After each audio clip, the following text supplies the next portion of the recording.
من أنجح الطرق اللي تعملي منها صينية الكيك طريقة النهاردة، طريقة ناجحة جدًا ومعتمدة تعتمديها معاكِ على طول والنتيجة بتاعتها ممتازة، ومقاديرها ما فيش أسهل ولا أبسط من كده. عايزة أقول لِك في 10 دقايق هتقومي تعمليها وتطلع معاكِ بالجمال والحلاوة دي وناجحة معاكِ من أول مرة. التسوية بتاعتها ممتازة جدًا وسهلة وبسيطة، فيالّا بينا بقى كده نسمي الله ونصلي على الرسول ونبدأ الوصفة بتاعتنا.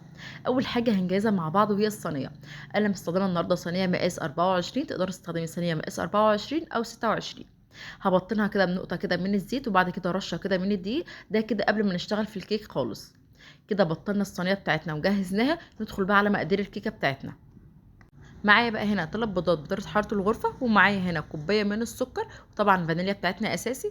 هاضرب بقى كده بالمضرب الكهربا أو المضرب السلك أو الخلاط، ما فيش أي مشكلة، أهم حاجة نضرب السكر كويس جدًا لغاية ما نوصل للقوام الفومي ده. في الوقت ده معايا هنا نُص كوباية من الزيت، ومعايا معلقة من الخل، هاضربهم ضربة كمان لغاية ما الخليط كله يمتزج مع بعضه. في الوقت ده هنجهز مع بعض المواد الجافة. معايا هنا المواد الجافة عبارة عن كوبايتين من الدقيق. طبعًا الدقيق بتاعنا أساسي لازم يتّخن كويس جدًا. أنا هانخله معاكم هنا أول كوباية ودي الكوباية التانية.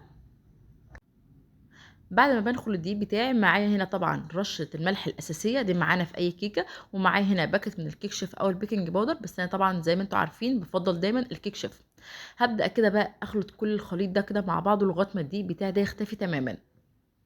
طبعًا هافضل أقلِّب لغاية ما الدقيق بتاعي يختفي تمامًا، وعايزة أقول لِك إن في الوقت ده هتلاحظي إن خليط الكيك معانا تقيل، طبعًا لإن لسه في خطوة إضافية هنعملها دلوقتي مع بعض. ده كده خليط الكيك بعد ما كل الدقيق اللي معانا اختفى. هنركنه بقى كده على جنب ونجهز معانا هنا كوباية من الحليب، هاضيف عليها معلقة من الزبدة أو معلقة من السمنة لو مش متوفر زبدة.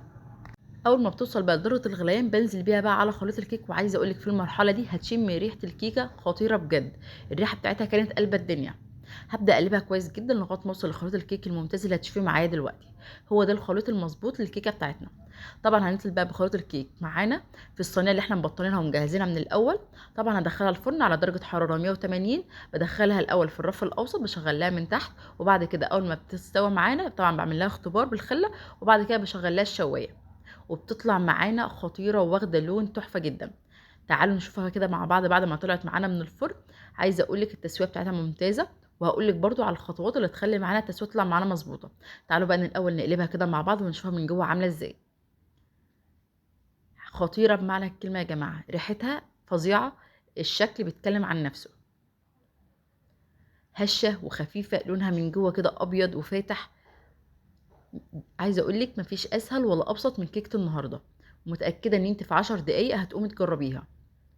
بالنسبة للتسوية، عايزة أقول لِك إن الفرن بلاش تشغّليه قبلها مثلًا بربع ساعة، اللي هو قبل ما تبدئي في الكيكة خالص. كده غلط، لإن أول ما بتشغّلي الفرن قبلها بمدة كبيرة، الكيكة هتدخل هتاخد لون بسرعة جدًا، هترتفع معاكِ. تيجي تخرّجيها هتلاقيها لسه عجين من جوّه وهتهبط معانا. فقبل ما بالنسبة للتسوية أنا باشغّل الفرن قبلها بس ب5 دقايق قبل ما باجي أحط الدقيق. يعني مش أول ما قبل ما باشتغل في الكيكة لأ، أول ما باجي أحط الدقيق بابدأ بقى أشغّل الفرن بتاعي. تطلع معاكِ ناجحة وجميلة وريحتها خطيرة، والتسوية بتاعتها ممتازة. أتمنى تجربيها، سهلة وبسيطة. أشوفكم على خير في وصفات تانية جاية جديدة.